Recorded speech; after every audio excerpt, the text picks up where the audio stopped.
told me he was never in possession of information about teachers' personal contributions to their retirement funds. But former DISD staff say teachers complained that confidential financial information was in the hands of insurance agents. Chip? Well, there is more to come, and what is on tap for tomorrow, Robert? Chip, tomorrow night I'll have the story of teachers who say Oliver sold them expensive life insurance when they thought they were investing in a retirement account. We'll look forward to that one. Thank you very much. In Texas, some anti-government activists are burying the state in these malicious liens and daring the authorities to do anything about it. Robert Riggs of Dallas affiliate WFAA filed this report for Nightline.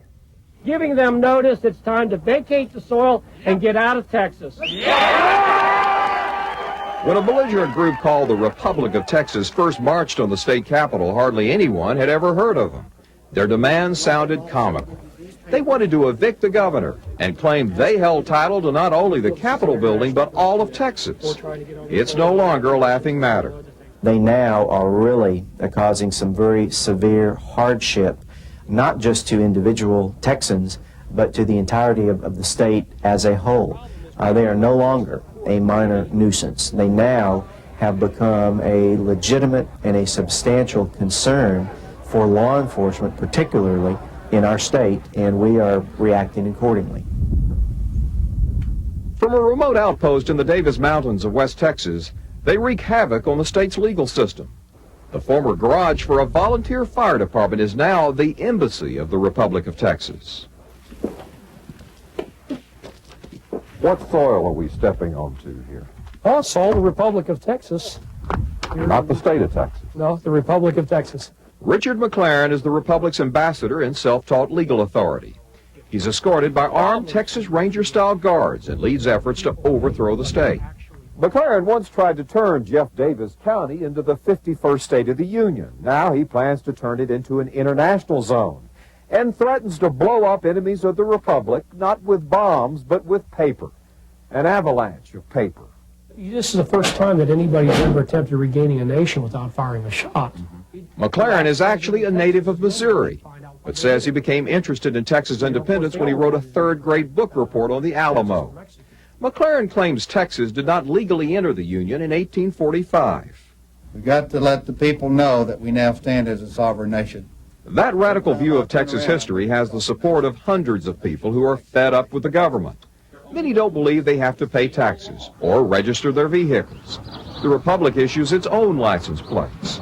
When police hand out a ticket, seize license tags, or make an arrest, it's considered an act of piracy.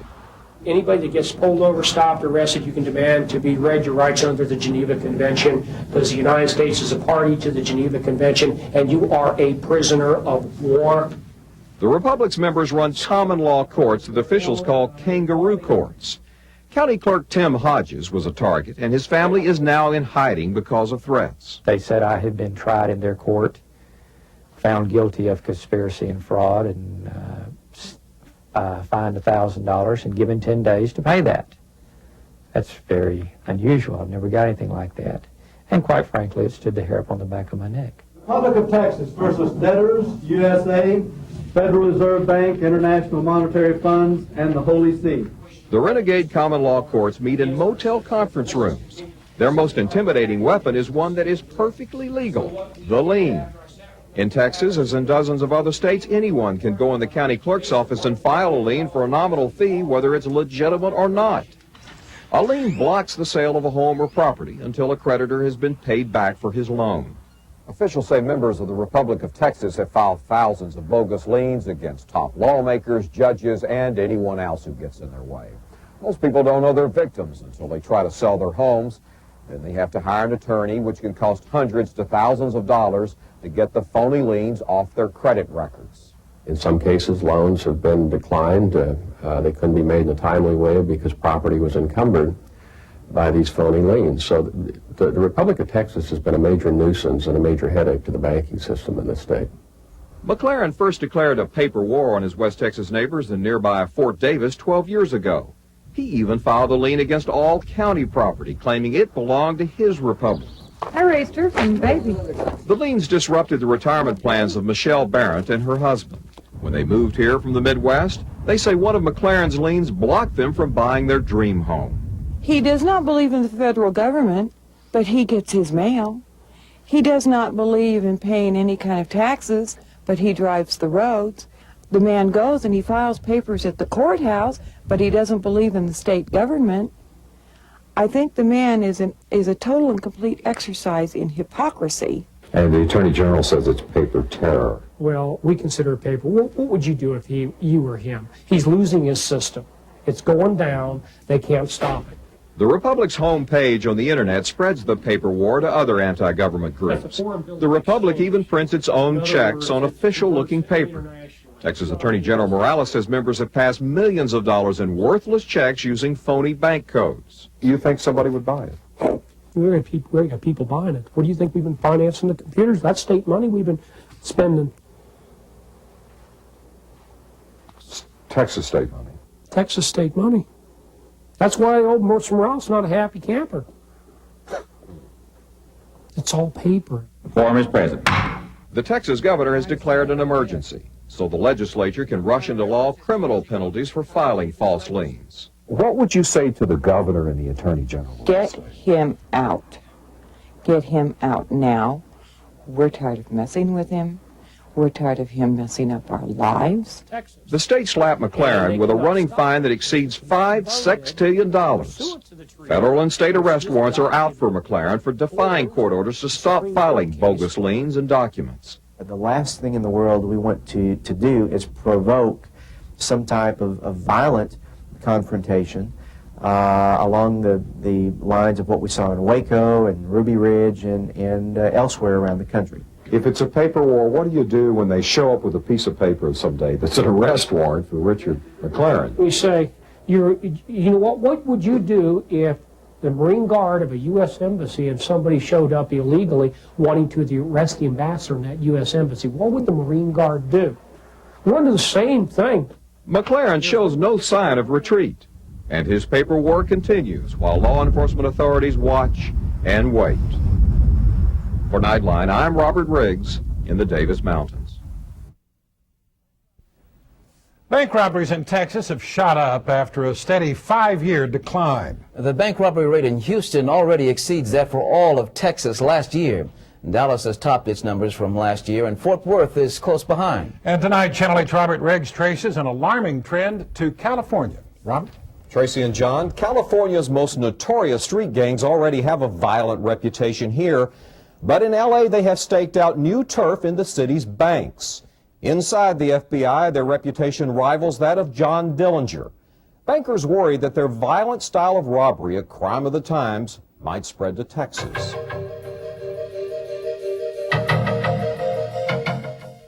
Just as soon as they opened the door and started waving their guns, they started shouting, "Everybody drop, get down, get down." Bank security cameras record a reign of terror in Los Angeles. They all had guns. There was 2 shots fired.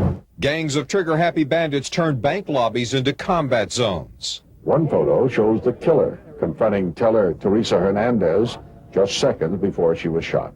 Los Angeles suffers an alarming epidemic of so-called takeover robberies. The driver of the car that was struck head-on by the suspect was dead on arrival at the hospital. The wave of violence spills into city streets, leading police on high-speed chases. There were more than 1,100 bank robberies in Los Angeles last year, compared to nearly 150 in all of Texas, There looks like sheriffs. I can't see any CHP insignias. making L.A. the bank robbery capital of America. One of the reasons there are so many bank robberies in Los Angeles is that there are so many branch banks. 3,500 in the 7-county metropolitan area. In this competitive financial industry, banks tried to make their institutions customer-friendly, and in doing so also made them bandit-friendly. This Bill Rader with the FBI. This 30-year veteran agent fields on average 8 bank robbery calls a day at the Bureau's L.A. command post. What we see here is basically an indoor mugging, and that's what these things have evolved into. Most bank robberies used to be committed by criminals who quietly passed a note to the teller demanding money. 5 years ago, that changed. They then pulled out 3 handguns and a machine gun and ordered everyone up against the wall. A group of professional robbers stole $436,000 from the takeover of a San Fernando Valley bank. The record-high loss leaked out. Teenage robbers from street gangs moved into the takeover business. If they felt that they were not getting enough money from bank drawers, perhaps the vault area or the merchant teller area, then they would begin to rob customers and perhaps bank employees personally, taking rings, jewelry, other items, wallets, pocketbooks, etc. The FBI dubbed the most notorious gang the Baby Bandits. I can't imagine anything more dangerous than a 14, 15, 16-year-old child running around a crowded bank lobby with a loaded weapon. They went in shooting to intimidate and get control. What's your last name, partner? Brown? The FBI says 26-year-old Robert Brown is the godfather of takeovers, implicated in more bank robberies than anyone else in American history. The money alone will give you an addiction the first round. Brown was an original gangster in the Rolling 60s Crips, LA's most violent gang. At 17, he started a 5-year bank robbery spree. 3 years ago, he pleaded guilty to 5 federal charges of conspiracy to commit bank robbery. Now he's here in Estelle, South Carolina at the federal prison serving a 30-year sentence. He's not scheduled to be released until the year 2019. So how much did you do? Done a lot. I've done a lot. 100, 200? I'll put it to you like this. They came up with numbers, but I was beyond counting, you know. The FBI counts Brown, a.k.a. Casper, as the mastermind of at least 175 robberies. His loot well more than $1 million. First time I organized a takeover. A couple of the guys was armed on their own intuition, and I got 100 and something, I think 112 grand, you know. So from that point, I never condemned what they wanted to go in with. The FBI says Brown regarded kids as disposable robbers, trained, armed, and used only once, while he supervised from a safe distance, never entering the bank. I mean, the FBI said you recruited teenagers out of the cafeteria line or out of school class. And yeah, I knew a lot of teenagers, but as far as me just sending them into banks, no. To what now? If somebody was 16 or something and maybe looked at 21, that's a different story, but I wouldn't ask an ages. You know what I mean? Brown's violent reputation kept his captured accomplices from talking, but in the end, some turned on him. What about young dudes that'll be watching this and saying, hey, you know, maybe I want to try this? It's all fairy tales, you know. You know, it's good for 1 minute, and then at the end, it's not. So I wouldn't advise it for nobody. I mean, kids, adults, anybody. It ain't cool. You know, robberies, period, ain't cool. Brown and his copycats changed the face of banking in Los Angeles. After Wells Fargo suffered 350 robberies in 1 year alone, it started installing bandit barriers. Tellers worked behind bullet-resistant shields. It cut down takeover robberies here by nearly 1/3. But banks elsewhere fear California may be a trendsetter for the nation. I'm afraid that's true.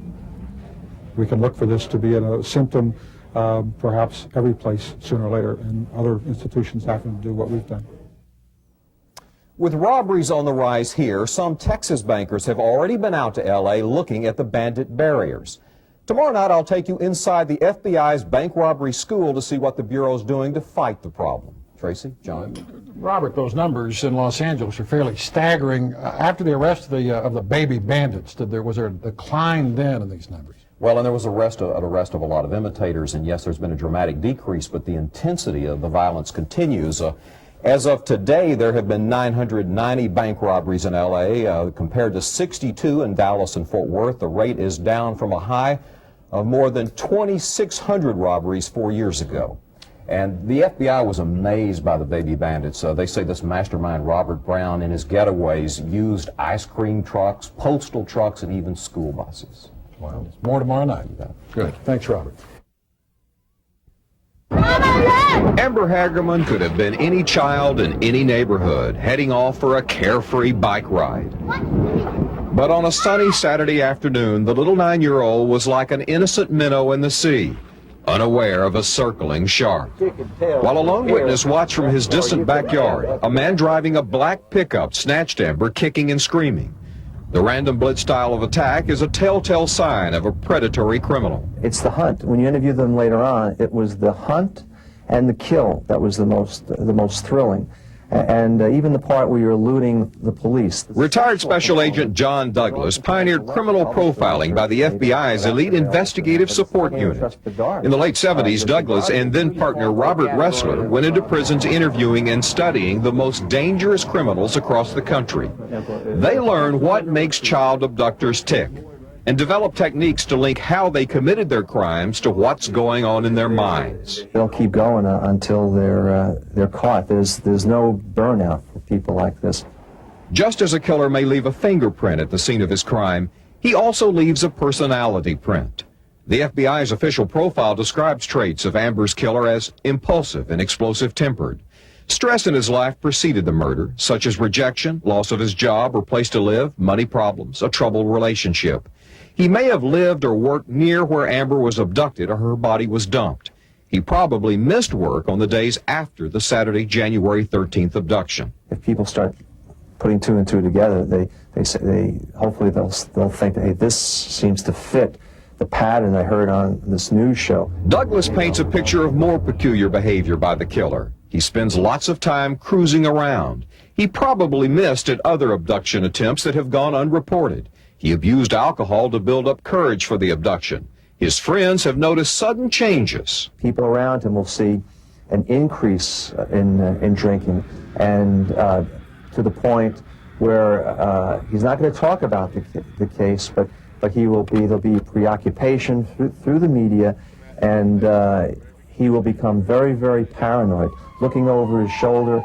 Someone knocks on the door, he jumps, he hears a siren, he gets very, very nervous, and people would have noticed a change in his behavior, as well as a change, in all probability, in his appearance. I went to the video store, because I knew there'd be a lot of children. The motives of Amber's killer can be seen inside the Texas prison system's sex offender treatment program. That would have escalated to kidnapping and beating him, murdering them, and hiding the bodies to conceal my rapes. Deviant sexual fantasies consume most of their waking hours. In fact, the fantasy is a planning session for reality, one that can turn into a sadistic murder. She cried, she hollered, she poked me in my eyes, she hit me with her fist, she tried to run. I was still going to get what I wanted. Controlling a child makes them feel powerful.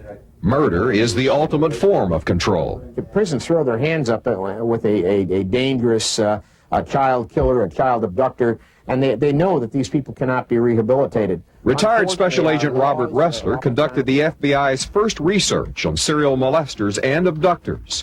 Ressler says our society has become a crime factory, producing more and more monsters. It comes from absent fathers, abusive, cold and distant mothers, an environment where the kid grows up in an emotional void, and their fantasies that develop very early in life become destructive and violent as they become older.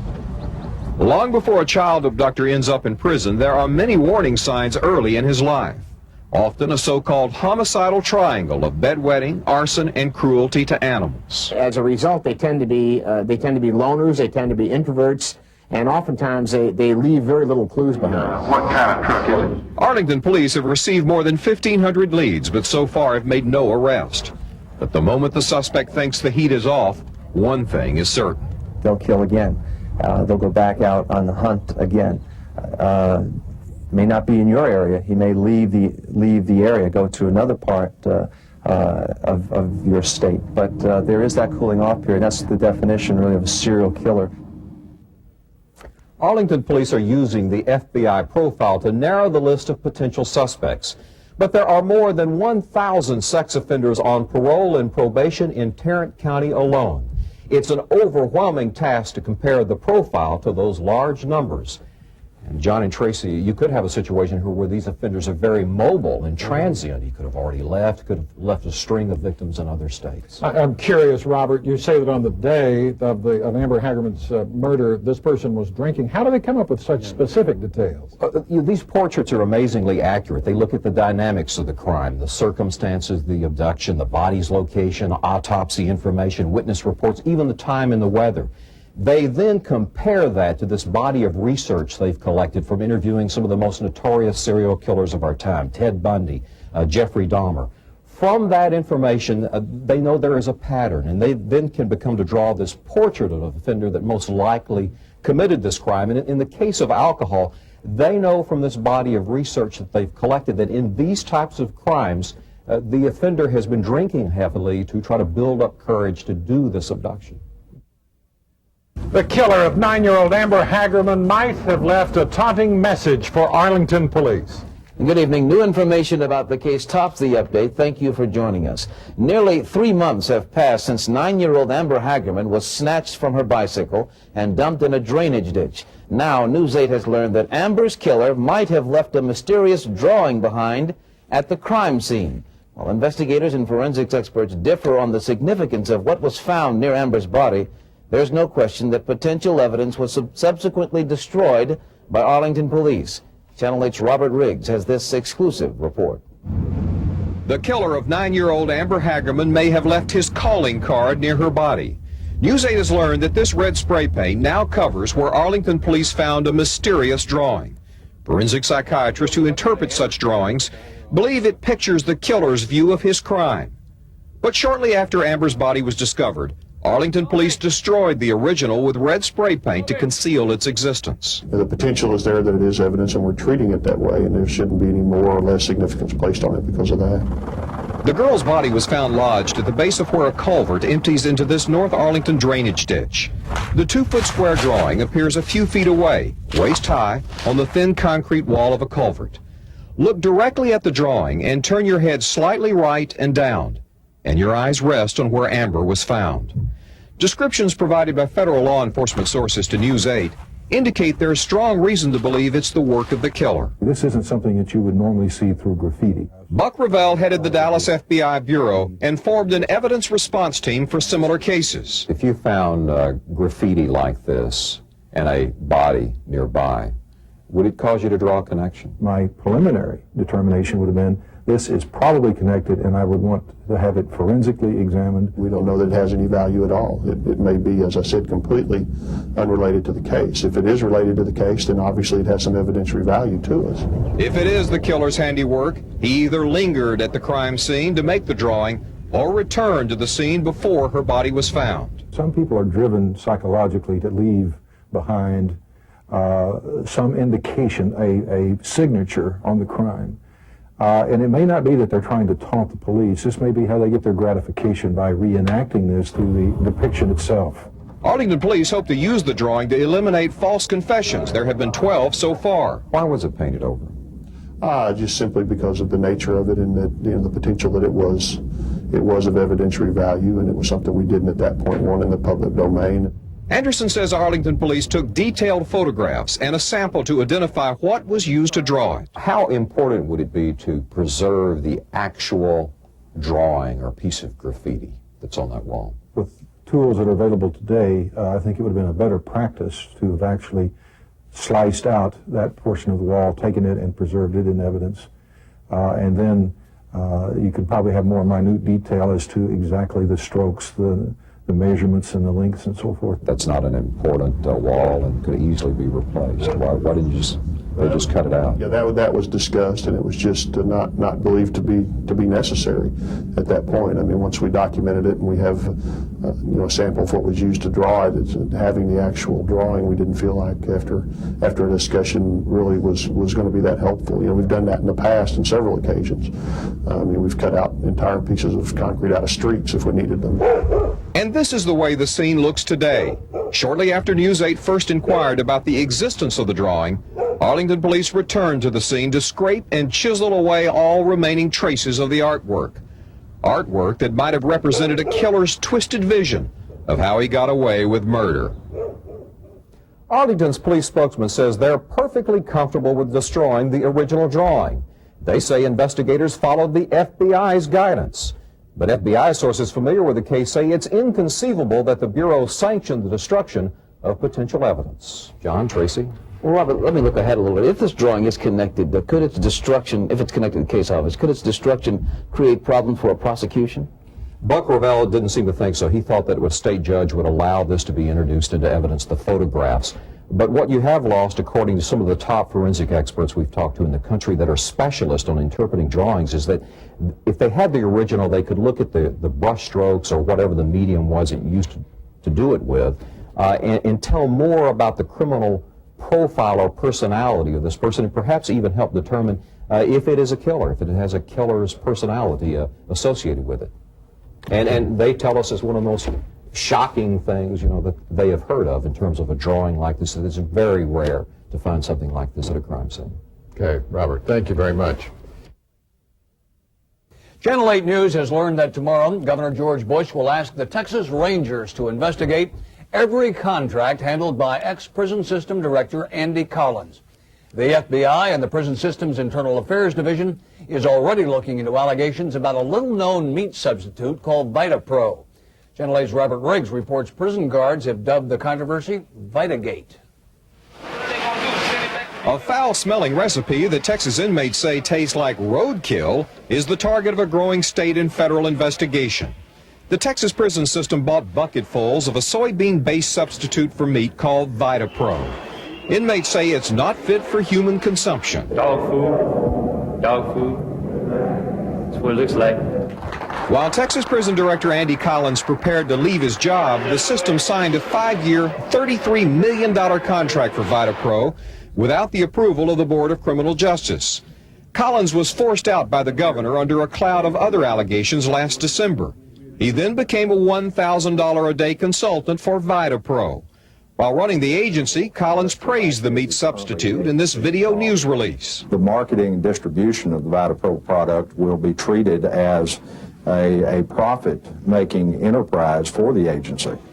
But Criminal Justice Board members say VitaPro ended up costing as much as the meat it was supposed to replace. I think there's a lot of concern amongst taxpayers that this was a sweetheart deal, that somewhere along the lines somebody did something that was outside the normal course of business. That is definitely not true. There's been no backdoor deals.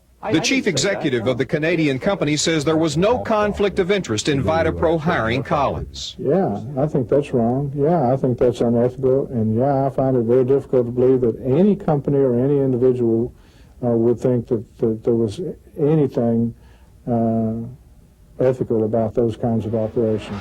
A prison audit by State Controller John Sharp 2 years ago found millions of dollars in waste in the prison division run by Collins and lacks conflict of interest rules.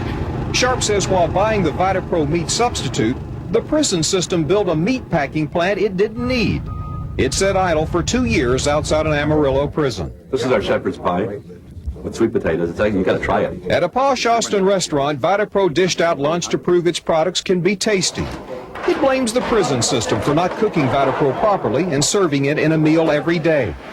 VitaPro says mixing in too much water may have caused diarrhea and nutrition problems among inmates. You're diluting the protein, the fiber, you're diluting everything in the product. So all you're basically doing is you're having water with some coloring to it. The FBI's investigation of the prison system's VitaPro contract could also trigger a new wave of inmate lawsuits. The admission that inmates were not served full protein in their meals could cause the federal courts to intervene in the control of the Texas prison system once again. Robert Riggs, Channel 8 News, Austin. The DuPont-Columbia jurors noted that scores of local television stations were proud enough of their own coverage of the Gulf War to submit it for consideration by our jurors. One entry, however, stood out far above the others, and their coverage was wide-ranging, it was informative, it was original. They broke stories others missed, including this one about secret church services for Americans in Saudi Arabia. This story somehow escaped the American censors.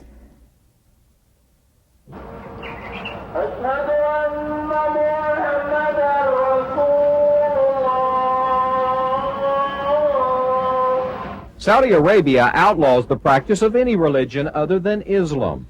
No non-Muslim house of worship may be built on Saudi sands. Those prohibitions are unique to Saudi Arabia in the Islamic world. In an unprecedented move, the U.S. military has deferred to the Saudis and has placed restrictions on the religious practices of U.S. soldiers. Most of you are reading more scripture. Your spiritual life is becoming more strong. It's becoming together, so you can face the days ahead that are hard. U.S. troops must conduct worship services on the sly. Chaplains are called morale officers, a title deemed less offensive to the Saudis. Chaplains wear their crosses hidden under their insignia of rank. Evangelism is forbidden. Army public affairs officers squelch GIs who try to complain. Me, I'm a Christian, and I'm not going to let no country, that I'm supporting hold me back from my religion. They have their God and I got mine, and I'm going to stand up for my God. I miss my family, and I miss everything that goes on. And also... Oh, sorry. We can't comment on it. We can't. What can you comment on? I don't understand. I'm going to stop this right now. Okay? This public affairs officer for Fort Hood's 1st Cavalry Division bolted from the tent after censoring the soldiers' critical remarks. The body and blood of the Lord Jesus Christ, speaking for you. The Pentagon claims soldiers are allowed to hold worship services, but the military forbids any pictures and denies access to the news media. This video of an impromptu service so angered U.S. military public affairs officials in Tehran that they threatened retribution. The Assistant Secretary of Defense for Public Affairs says images of infidels worshiping in the land of Muhammad are potential propaganda material. Saddam Hussein will use evidence of all these Christians in the Arab world to try to drive a wedge between Muslim and non-Muslim supporters for the military operation. We're trying to avoid giving him the fuel that he could use to keep running that propaganda machine that he has. In Iraq itself, Christian churches are allowed. Indeed, there are numerous Christian denominations in Iraq which the government does not interfere with. The foreign minister of Iraq is a Christian. Military analyst Edward Lutwak says propaganda is a U.S. excuse for complying with Saudi prohibitions. He says the Pentagon is suppressing religious freedom and that a U.S. soldier was prevented from lighting candles for Hanukkah. This is Nihadran. Most of the Arab villages like this are off limits to U.S. soldiers. The Pentagon is taking no chances that an American soldier may violate a rule of the Saudis' rigid and punitive social system. It is a closed, men-only society where women are unseen and not allowed to drive. Military police patrol the streets enforcing the off-limits restriction. Most of the U.S. forces are confined to their tents, where many have been told to tell their families not to send religious greeting cards for Christmas. Robert Riggs, Channel 8 News, Saudi Arabia. You're seeing some of the first shots fired in Desert Storm's ground war. What happened here that night was one of the best-kept secrets of the war.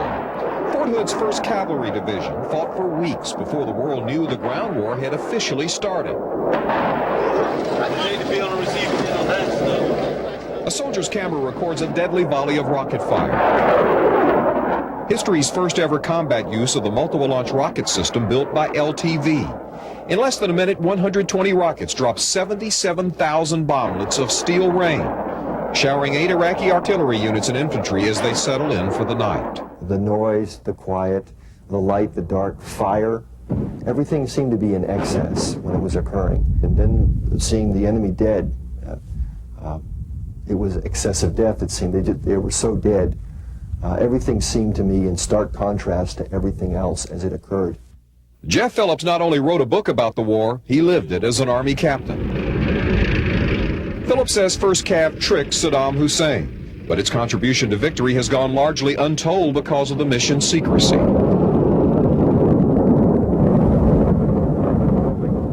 Drops the bomb down through the center of the building. 3 weeks after the start of the air war, 1st Cav launched a series of secret ground raids, all aimed at drawing Saddam's attention away from General Schwarzkopf's real invasion route, which would begin 3 weeks later. The one guy we captured said that the Air Force really didn't do no damage on him, but when we fired, they'd never heard the system before. They'd hear a plop. So they'd come out of their holes, and it said it went into them and really damaged the equipment and them.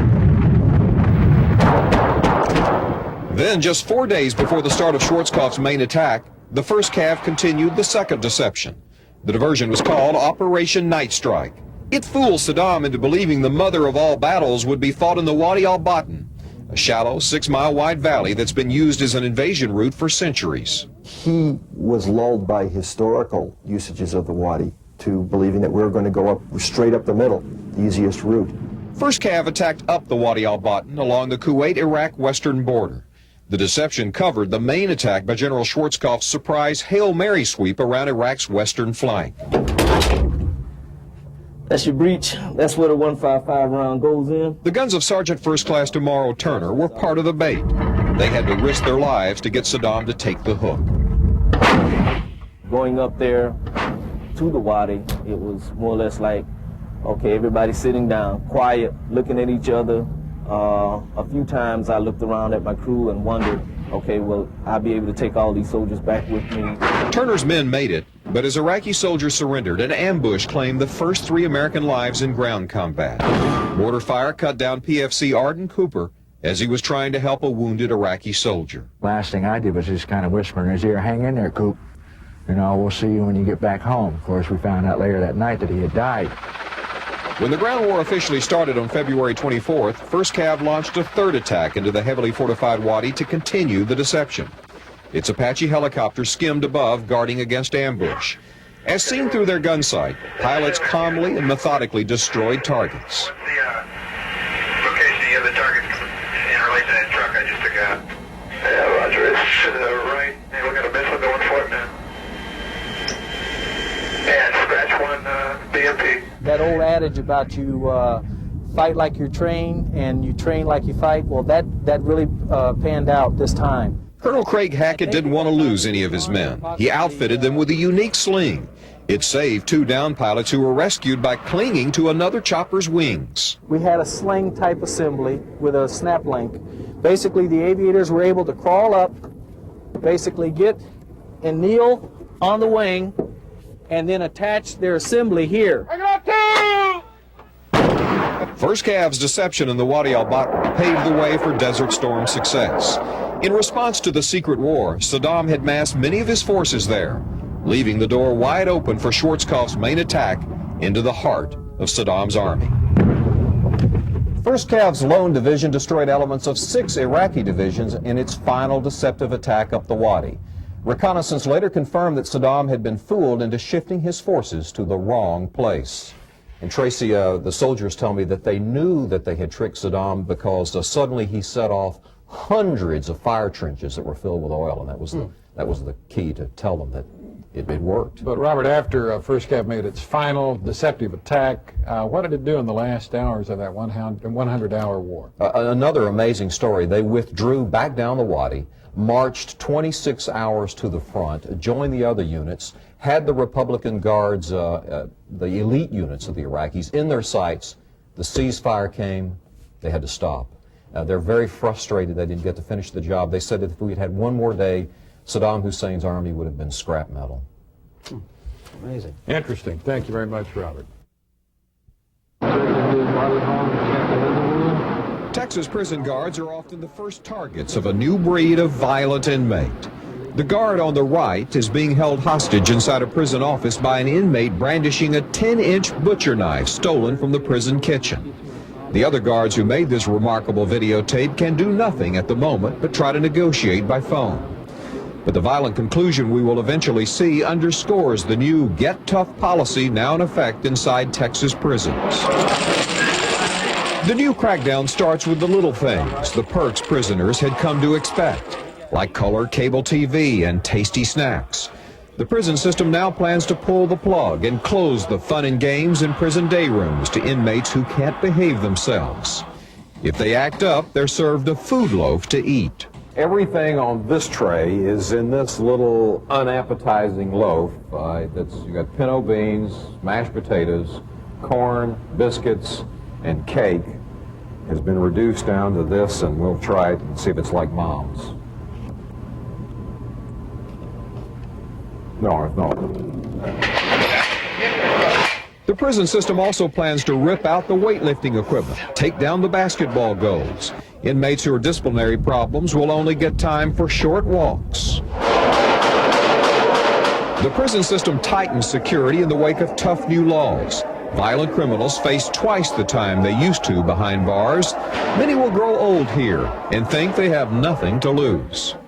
The young people that are coming in here are so aggressively violent, non-caring. It's like when they smile, it doesn't quite reach their eyes. When they don't care. 41-year-old Johnny Murray speaks with authority on prison violence. He served 16 years of a life sentence for attempted capital murder. But even he is shocked. Mom and Dad always taught me what was wrong, and I could feel if I did something wrong, I knew I did something wrong. But these days, these younger people that are coming in here talk about wrong like it's right.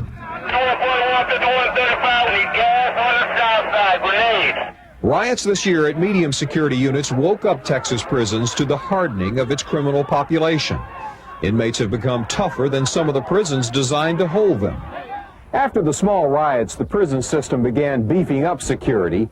Here on death row at the Ellis unit located outside Huntsville, they installed an additional fence, like the one used around the presidential retreat at Camp David and nuclear missile silos.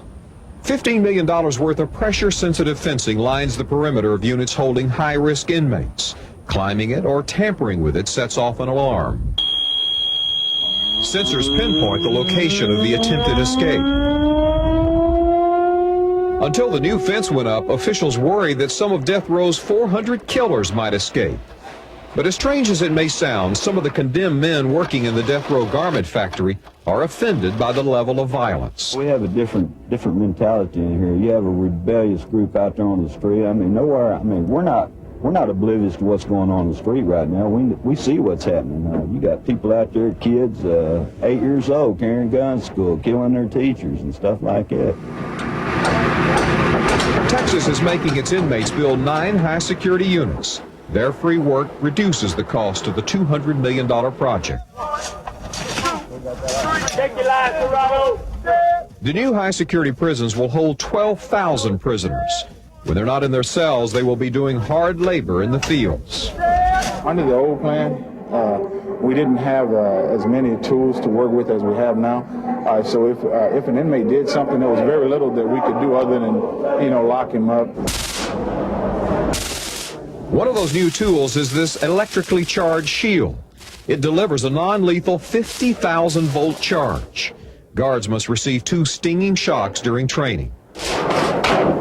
The mere threat of the shield causes unruly inmates to drop to their knees. Guards can also use pepper spray to subdue an inmate. Those things have made the correctional officers' jobs easier in that we've noticed a definite decrease in the number of staff assaults just in the past few months since we've had this in effect. But despite all the high-tech tools, survival still depends on raw courage. The guard being held in the Ramsey II prison waits until his inmate captor is distracted by the phone. Then he smashes the inmate with a pot full of hot coffee. The rescue team swarms in, pinning the inmate. The guard's hand is slashed, but he survives. The prison system plans even tougher measures to deter violent incidents like the one you just saw. John, Tracy. Robert, it really is surprising to see some of the death row folks saying that they're concerned about the level of violence that they're seeing. The criminal justice folks that you talk to, what do they see in terms of future crime trends? Well, the old convicts, like those on death row, and the guards alike are both painting a very scary portrait of youngsters that kill and maim on impulse for the sheer thrill of it. They think we're in a lull before the storm and fear that there's a new generation of super predators coming of age. Goodness. Okay. Thank you very much, Robert. She's armed with the Navy's biggest guns, wrapped in the thickest armor, stretches the length of 3 football fields. The battleship Iowa pulls up anchor in New York Bay. 2,500 yards remaining on this leg to new course 173.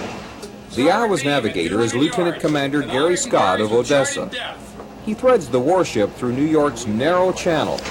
A slight mistake could run the Iowa and Scott's career aground. Just about everything we do, though, really involves thinking ahead. That's one of the first things that you're taught in the Navy is forehandedness. Not to worry about where you are now, but what's coming up and what you're going to have to do next. The Iowa is one of 4 World War II vintage battleships taken out of mothballs. Her sister ship, the Wisconsin, will home port on Texas Gulf Coast. These seagoing tanks are the toughest warships afloat. Well, obviously, we're an extremely survivable ship. The largest single system in the ship is the 19,311 tons of armor. This armor right here can't even be made anymore. It's not manufactured anymore. 17.3 inches thick. A May storm whips the Atlantic into a November frenzy. The Iowa's 1,500-man crew barely notices. The Iowa-class battleship is the fastest rough-water ship in the world. Sailors like to tell a story about a typhoon during World War II. 3 destroyers capsized while on board the Iowa.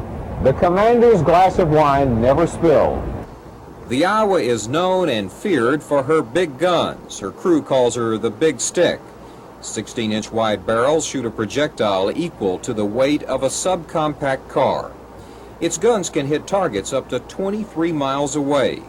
The massive turrets sink 5 levels below deck. Powder flags, manned and ready. Manny Trevino of Arlington supervises loading powder to fire the guns.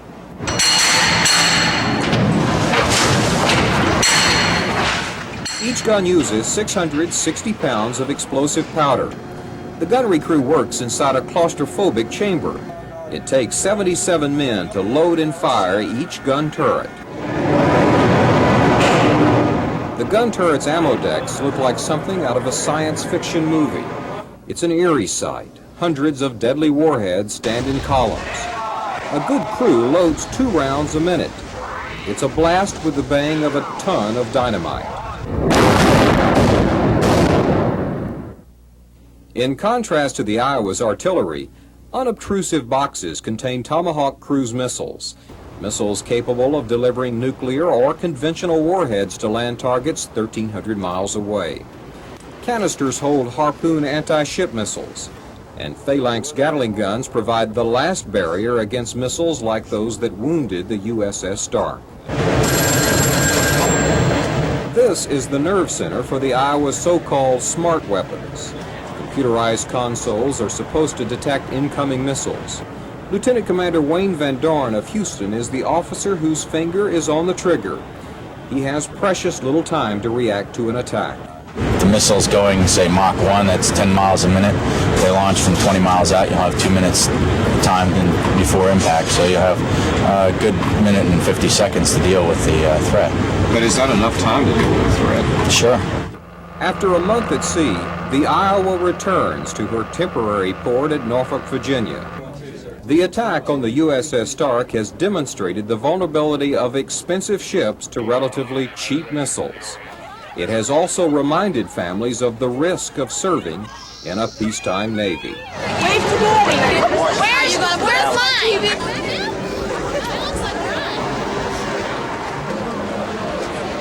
Robert Riggs, Channel 8 News, Norfolk, Virginia.